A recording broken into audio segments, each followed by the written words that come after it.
Assalamualaikum warahmatullahi wabarakatuh.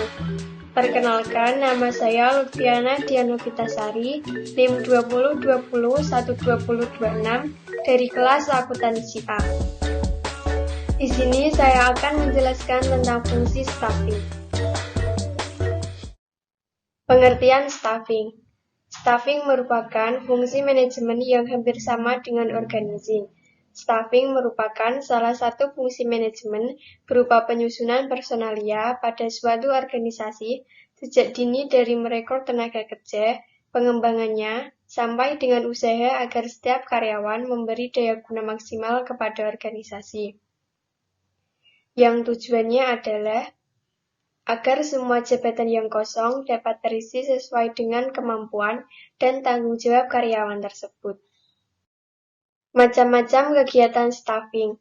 Yang pertama, perencanaan SDM. Yang kedua, penarikan atau rekrutmen. Yang ketiga, seleksi. Yang keempat, pengenalan dan orientasi. Yang kelima, pemberian balas jasa dan penghargaan. Dan yang terakhir, pengembangan karir. Yang pertama, perencanaan SDM. Ada 4 langkah pokok perencanaan SDM, yaitu untuk kebutuhan masa depan, untuk keseimbangan masa depan, untuk pengadaan, seleksi dan pemberhentian, serta untuk pengembangan. Yang kedua, penarikan dan rekrutmen. Salah satu bagian yang penting dalam proses rekrutmen adalah pengembangan suatu pernyataan tertulis mengenai isi dan lokasi pada bagian organisasi dari setiap pekerjaan. Bagi tenaga operatif, pernyataan ini dinamakan deskripsi jabatan atau job description, serta bagi manajerial dinamakan deskripsi posisi atau position description. Yang ketiga adalah seleksi. Seleksi yang dilakukan untuk menyaring calon-calon pelamar ada 2 metode, yaitu metode gawang berantai dan metode kompensatori. Metode gawang berantai dilakukan melalui seleksi, di mana calon pegawai diseleksi secara bertahap. Sedangkan metode kompensatori dilakukan melalui seleksi di mana calon pegawai diuji sekaligus tanpa ada pentahapan. Berikut merupakan proses seleksi. Yang pertama, pengisian formulir. Yang kedua, tes psikologi. Yang ketiga, wawancara. Dan yang terakhir, referensi. Yang keempat, pengenalan dan orientasi. Setelah diseleksi, karyawan ditempatkan pada suatu pekerjaan dan diperkenalkan dengan organisasi melalui berbagai bentuk organisasi. Masa orientasi adalah waktu yang dipergunakan untuk memberikan orientasi atau pengenalan pegawai baru kepada pimpinannya dan teman-teman sekerjanya.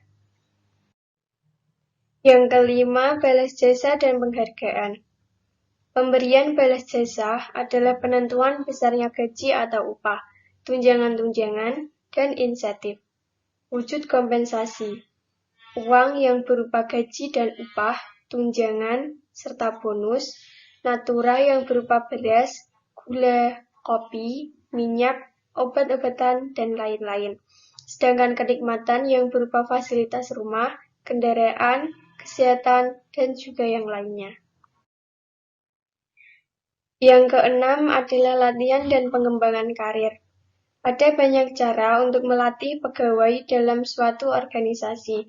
Di antaranya adalah metode pelatihan di tempat kerja atau on-the-job training dan pelatihan di luar tempat kerja atau off-the-job training.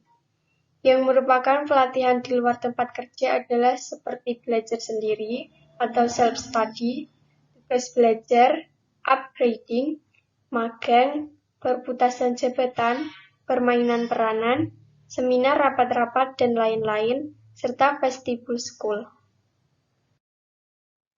Sekian penjelasan yang dapat saya sampaikan mengenai fungsi staffing. Wassalamualaikum warahmatullahi wabarakatuh.